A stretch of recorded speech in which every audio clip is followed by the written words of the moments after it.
पिछले लेक्चर में हमने कैनल रेगुलेशन वर्क्स में हेड रेगुलेटर और क्रॉस रेगुलेटर के बारे में इंट्रोडक्टरी लेक्चर देखा था, जहां हमने हेड रेगुलेटर क्या होता है, क्रॉस रेगुलेटर क्या होता है, ये समझा और उनके फंक्शंस भी साथ में समझे। ठीक है, इस लेक्चर में हम लोग क्रॉस रेगुलेटर और हेड रेगुलेटर के डिजाइन को करने के लिए जो नेसेसरी स्टेप्स होते हैं, ठीक, उसको देखते हैं।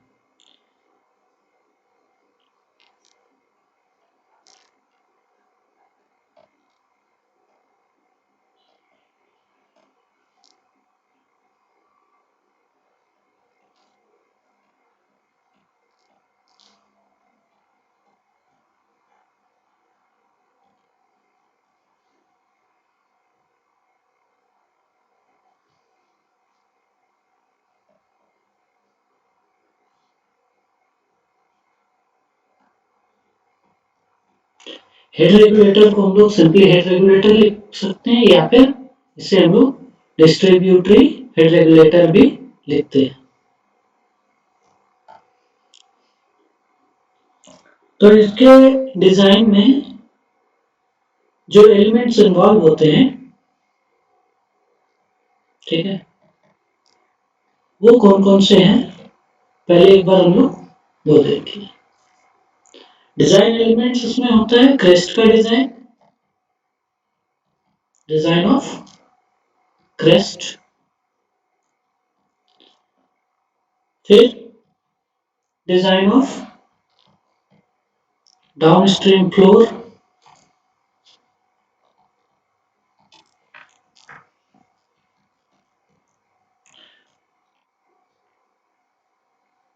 then design of impervious floor,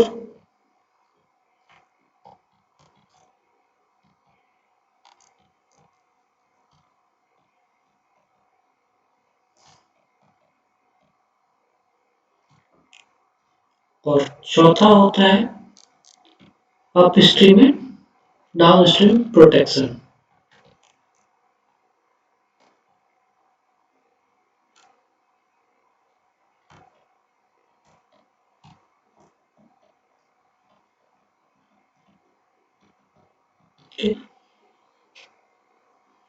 तो हम लोग वन बाय वन देखते हैं। ठीक,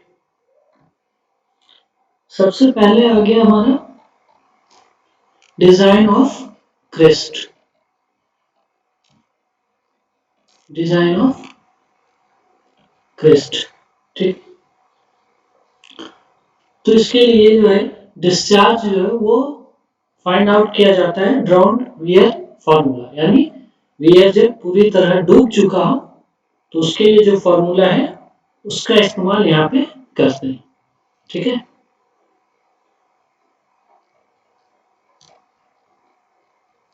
discharge Q equal to 2/3 C1 L under root 2G brackets H plus HA power 3/2 minus HA power 3/2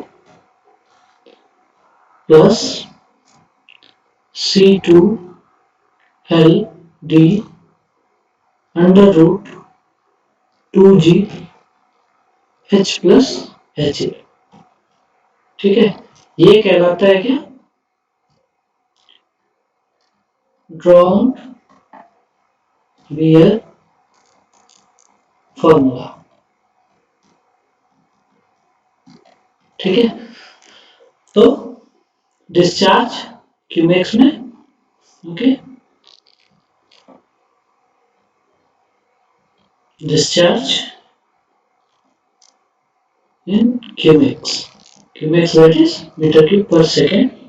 ठीक है, L है length of waterway, length of waterway, H है अप स्ट्रीम और डाउन स्ट्रीम के water level में difference in water level upstream and downstream of the channel. ठीक है, ये चीज in metres, this also in metres. HA head loss due to velocity of approach,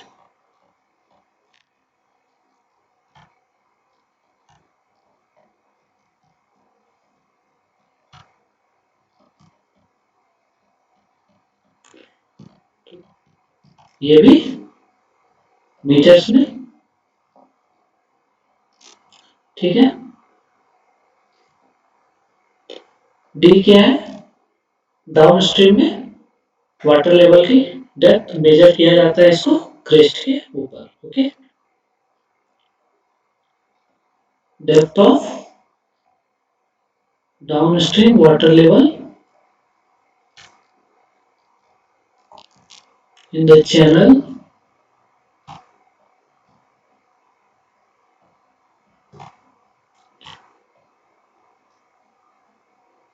measured above the crest।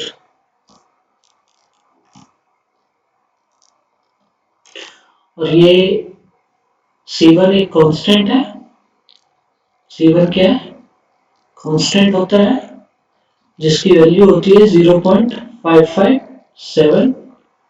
C2 भी एक constant है जिसकी value इस case में 0.80। ओके, जनरली क्या होता है कि वेलोसिटी ऑफ अप्रोच जो होता है वो बहुत ज्यादा कम होता है, बहुत ही कम होता है। ओके, तो वैसे केस में क्या होगा कि जो हमारा head loss due to velocity of approach होगा वो भी क्या हो जाएगा, कम ही हो जाएगा। तो जनरली इस फॉर्मूले को यूज करते हुए HA को इग्नोर कर दिया जाता है। ठीक है, फिर अगर हमें क्यों पता हो और अदर डाटा जो RL है अलग अलग लेवल्स का वो सब अगर गिवन हो तो हम इस फॉर्मूले में वो चीजें पुट करके सिंपली जो हमारा लेंथ ऑफ वाटर वे है L उसको फाइंड आउट कर सकते हैं। बिकॉज C1 गिवन होता है, C2 गिवन है, अगर नहीं गिवन है तो ये डेटा हमें ध्यान में रखना होता है। H difference in water level है तो अप स्ट्रीम और डाउन स्ट्रीम के वाटर लेवल्स का RL तो हमें दिया ही रहता है, तो हम लोग उससे find out H find out कर ही सकते हैं। फिर डी भी क्या है हमारा, ये भी RL से रिलेटेड कैलकुलेशन है, तो हमारे पास गिवन डेटा से हम लोग डी भी फाइंड आउट कर सकते हैं। तो इसमें बस रह जाता है L। तो लेंथ ऑफ वाटर वे के लिए हम इस फॉर्मूले को फिर अप्लाई करके अगर डिस्चार्ज जैसे गिवन है तो इस सारी चीजें कैलकुलेशन करके हम लोग L फाइंड आउट कर सकते हैं। ठीक है, अब ये चीजें दोनों में ही कॉमन होती है। फर्दर इसमें जो याद रखने वाली बात है, ठीक है, वो क्या है कि in case of cross regulators, ठीक है, और cross regulators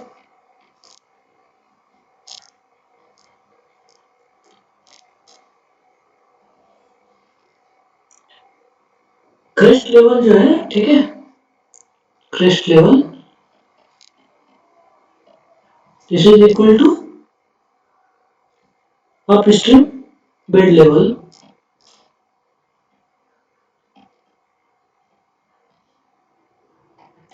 upstream bed level of the parent channel.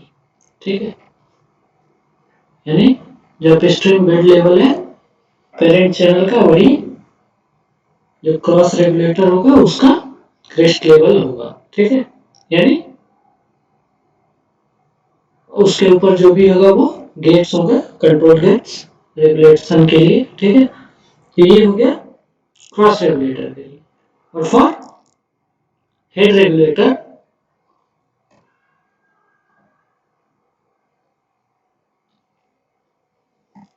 ठीक है, हेड रेगुलेटर की अगर हम बात करें तो क्रेस्ट लेवल जो रखते हैं हम लोग, ये 0.3 to 1 meter higher than the crest level of cross regulator.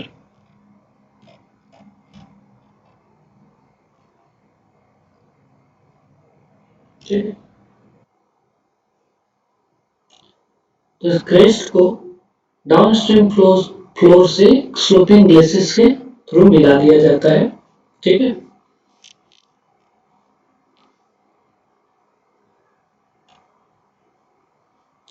The crest is joined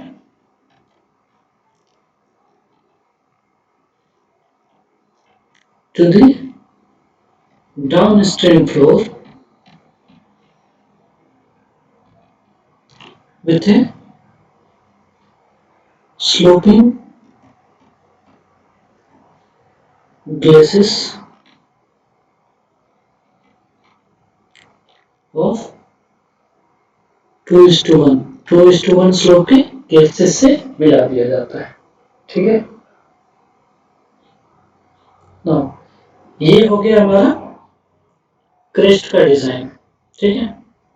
further इसमें फिर क्या है, डाउनस्ट्रीम फ्लोर का डिजाइन, ओके। सेकेंड जो है वो क्या है, डिजाइन ऑफ डाउनस्ट्रीम फ्लोर,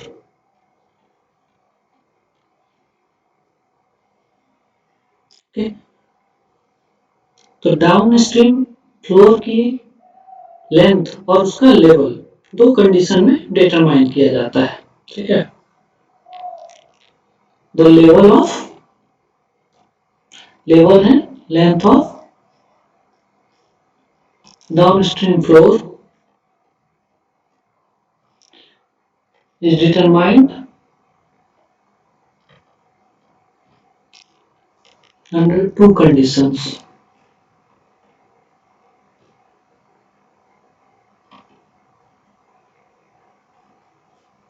तो पहला कंडीशन जो है, ठीक है, वो क्या है कि जो हमारा हेड रेगुलेटर है और क्रॉस रेगुलेटर से दोनों से ही फुल सप्लाई डिस्चार्ज पास हो रहा है, ठीक है। और दूसरा कंडीशन होता है कि जब पेरेंट चैनल में डिस्चार्ज इनसफिशिएंट हो, क्रॉस रेगुलेटर का जो गेट है वो पार्शियली खुला हो, ठीक है, और ऑफ टेकिंग कैनल जो है वो फुल रन कर रहा हो, ठीक है। या अगर दूसरे शब्द में कहें कि हेड रेगुलेटर गेट जो है वो फुली ओपन हो, ओके। क्या क्या है, पहला कि full supply discharge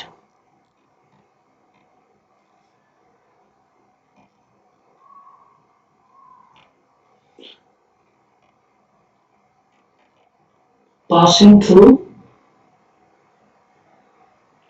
both the head regulator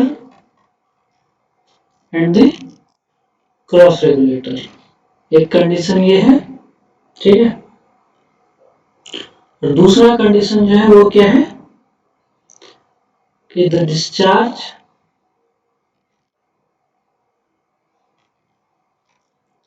in parent channel is insufficient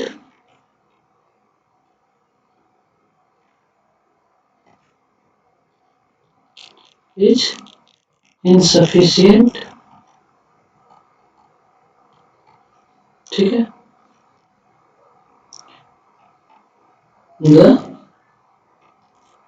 gates of cross regulator are partially opened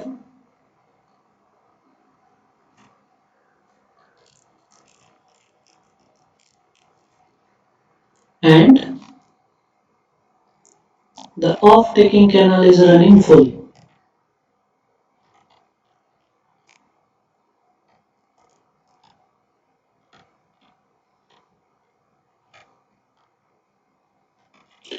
या इसी कंडीशन को हम लोग क्या कहते हैं?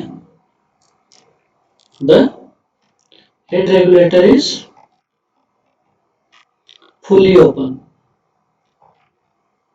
ठीक है, तो ये दो कंडीशन में हमें डाउनस्ट्रीम फ्लोर की लेवल और लेंथ फाइंड आउट करनी होती है। ठीक, दोनों ही कंडीशन में डिस्चार्ज इंटेंसिटी और हेड लॉस जो होता है, ठीक है, वो नोन होता है। ठीक,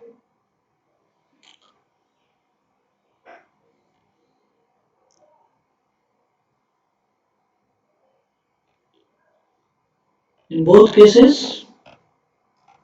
या both conditions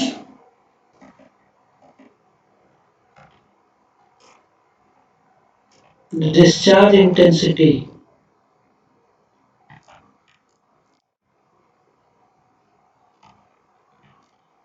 Q and the head loss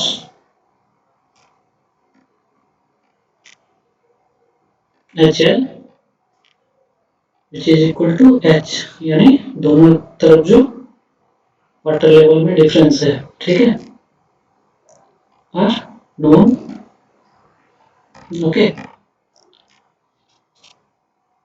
तो जब ये दोनों चीज पता होती है, ठीक है, तो हम लोग ब्लेंच कर्व्स है, ठीक है, उसके हेल्प से EF1 का वैल्यू फाइंड आउट कर सकते हैं। ठीक,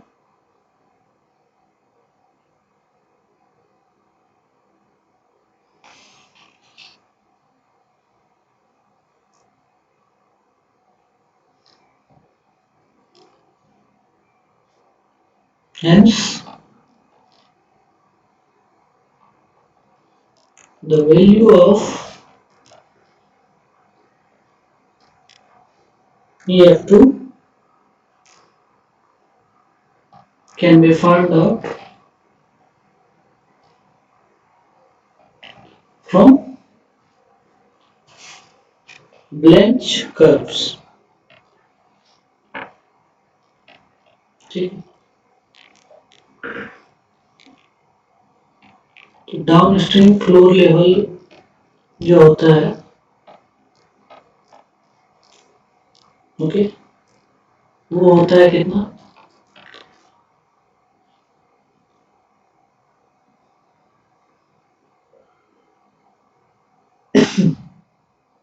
down stream total energy line minus EF2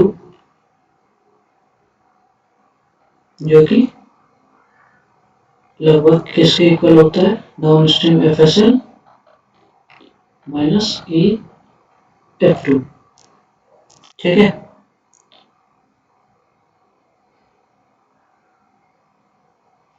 इससे जो वैल्यू आनी चाहिए, ये जो है should not be greater than downstream bed level। ठीक है, ये चीज हमें ध्यान रखना है कि ये डाउनस्ट्रीम फ्लोर लेवल जो आ रहा है वो कभी भी डाउनस्ट्रीम बेड लेवल से ज्यादा नहीं होना चाहिए। ओके, और EF1 क्या होता है? EF2 प्लस HL के इक्वल होता है। ठीक है, E यहाँ एनर्जी को ही रिप्रेजेंट कर रहा है। Okay, then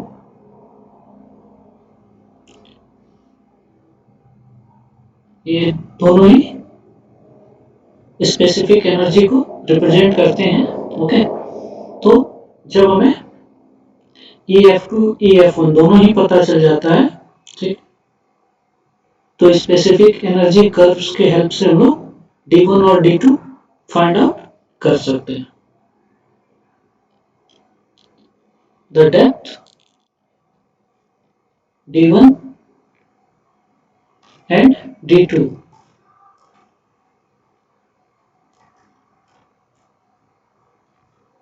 corresponding to EF1 and EF2 respectively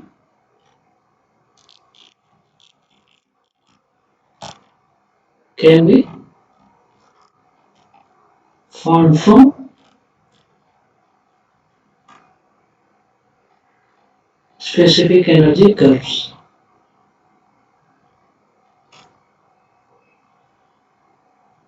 Okay. फिर लेंथ आती है, लेंथ की बात आती है तो the length of downstream floor, length of downstream floor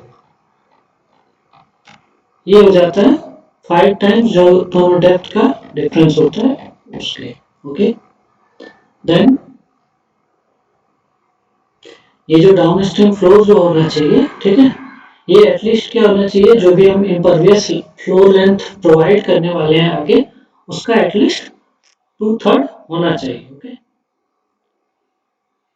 however the downstream flow should be at least 2/3, 2/3, okay, of the total impervious floor length, total impervious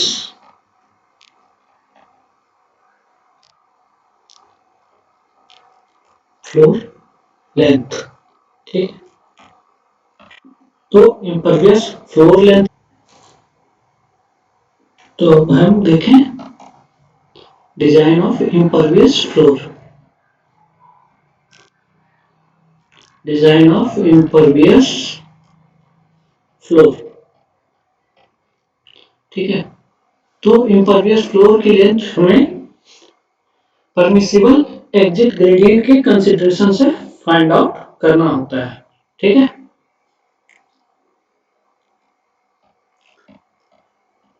it should be found from the consideration of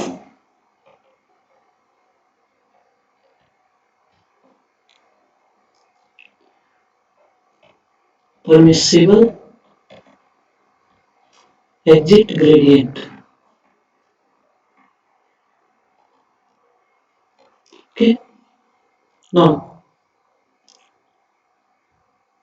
ये चीज तो हमने exit gradient related चीजें पढ़ रखी हैं। ठीक है, अब इसमें हम लोग और चीजें करते हैं। क्या, तो पहला डेप्थ ऑफ कट ऑफ। ठीक है, डेप्थ ऑफ कट ऑफ तो कहा अप स्ट्रीम में जो होता है D1 वो होना चाहिए 1/3 upstream water depth plus 0.6 metre. ठीक है, और डाउन स्ट्रीम साइड में D2 ये होना चाहिए half of downstream water depth plus 0.6 metre. ठीक है, मैक्सिमम स्टैटिक हेड होना चाहिए HS, वो कितना हो जाएगा, तो up stream full supply level minus down stream floor level, यानी जो हम स्टैटिक हेड के बाद इस जिसके बेस पे कि हम लोग अलग अलग पॉइंट्स पे प्रेशर सीपेज प्रेशर कैलकुलेट करेंगे वो इसी को बेस मान के करेंगे। ठीक है, मैक्सिमम स्टैटिक हेड को। परमिसिबल एग्जिट ग्रेडियंट कितना हो जाएगा, 1 pi under root lambda HS by D2। ठीक है, यहाँ से हम लोग जी ये हमारा गिवन होगा, परमिसिबल जो भी होगा वो गिवन होगा। एच एस हम लोग इस तरह फाइंड आउट कर सकते हैं, डी टू यहाँ से तो हम लोग 1/पाई अंडर रूट लैम्डा इसको फाइंड आउट कर सकते हैं। ठीक है, और एक बार हमें इससे फिर लैम्डा पता चल गया तो हम लोग अल्फा फाइंड आउट कर सकते हैं। ठीक, knowing lambda alpha can be calculated and hence alpha भी अगर हमारे पास आ गया तो हम लोग टोटल इम्परवियस फ्लोर लेंथ भी कैलकुलेट कर सकते हैं। ठीक है,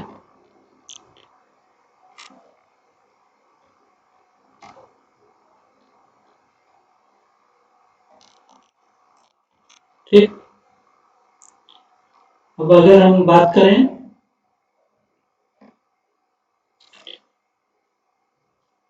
थिकनेस की, ठीक है, तो थिकनेस के लिए हम अपलिफ्ट प्रेशर को कंसीडर करेंगे। The thickness of floor is found out from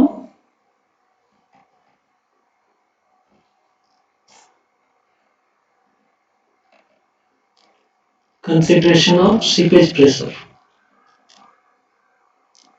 Sorry, uplift pressure. Okay, and जो मिनिमम थिकनेस होनी चाहिए, ठीक है, मिनिमम थिकनेस 0.3 टू 0.5 मीटर, ठीक है, प्रोवाइड किया जाता है 0.3 metre to 0.5 metre from practical consideration.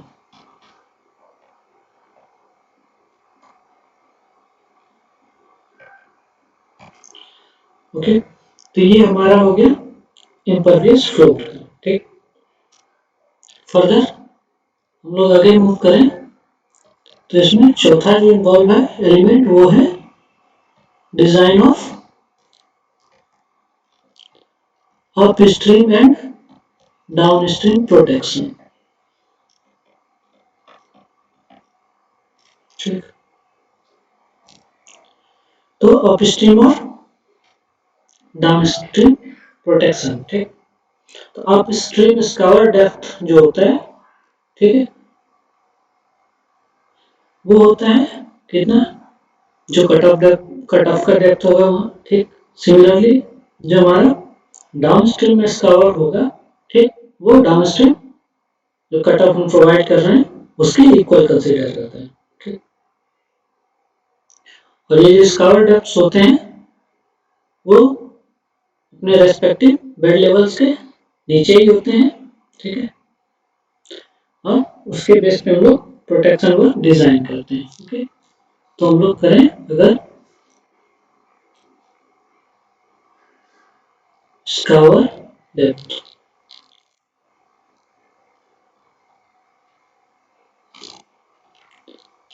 Upstream side में ये कितना होता है, 1/3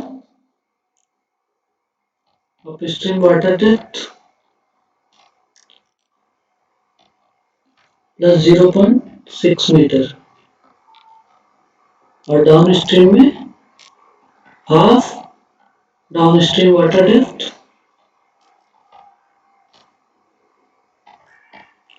प्लस 0.6 मीटर। ठीक है, यही चीज हमने देखा था जो कट ऑफ का डेप्थ है, सेम यही चीज। ओके, ठीक है, this scour depths are below corresponding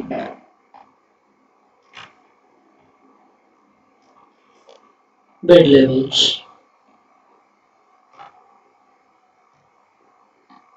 Corresponding bed levels. Okay, now protection भी हम लोग इन्हीं स्काउट्स को कंसीडर करके करते हैं। ठीक है, तो पहला अपस्ट्रीम प्रोटेक्शन की अगर हम बात करें, ओके, तो इसमें हम लोग ब्लॉक प्रोटेक्शन प्रोवाइड करते हैं जिसमें कि क्यूबिक कंटेंट्स होता है। ठीक है, D1 cubic metre per metre में। ठीक, और अपस्ट्रीम लॉन्चिंग एप्रॉन में जो क्यूबिक कंटेंट होता है वो इक्वल टू होता है 2.2 टाइम्स 25 टाइम्स जो स्कावर डेप्थ होता है। ओके, फिर कंप्लीट विथ जो रेगुलेटर का होता है उसके लिए। Okay, let us use a term जो हमने ऑलरेडी यूज किया था D1 D2 कट ऑफ के लिए, वही हम लोग स्कावर डेप्थ के लिए भी यूज कर लेते हैं क्योंकि सेम है। ठीक है, तो अपस्ट्रीम प्रोटेक्शन का अगर करें तो upstream protection consists of a block protection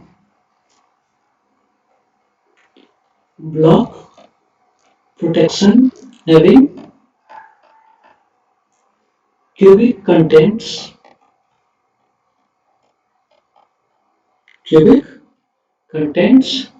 equal to D1 metre cube per metre. ठीक है,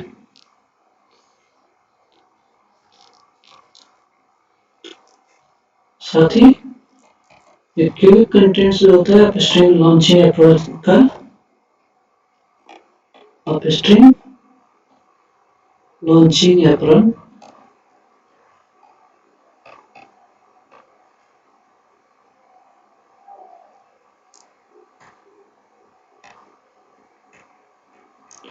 is kept equal to 2.25 D1 cubic meter per meter width of regulator और metre width of regulator। Okay, तो ये हो गया upstream protection. Similarly हम downstream protection की बात अगर करें, ठीक है, तो डाउन स्ट्रीम प्रोटेक्शन में हम लोग क्यूबिक कंटेंट जो प्रोवाइड करते हैं, ठीक, वो डाउन स्ट्रीम इन्वर्टेड फिल्टर का होता है, size D2 cubic metre per metre. ठीक, और लॉन्चिंग एप्रॉन के लिए फिर हम लोग 2.25 times D2 cubic metre per metre with regulator, okay, provide करते हैं। तो के लिए भी अगर हम लिखें तो क्या हो गया, ये down stream cubic protection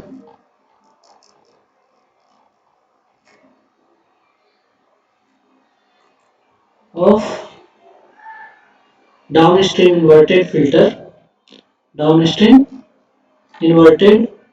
filter is kept equal to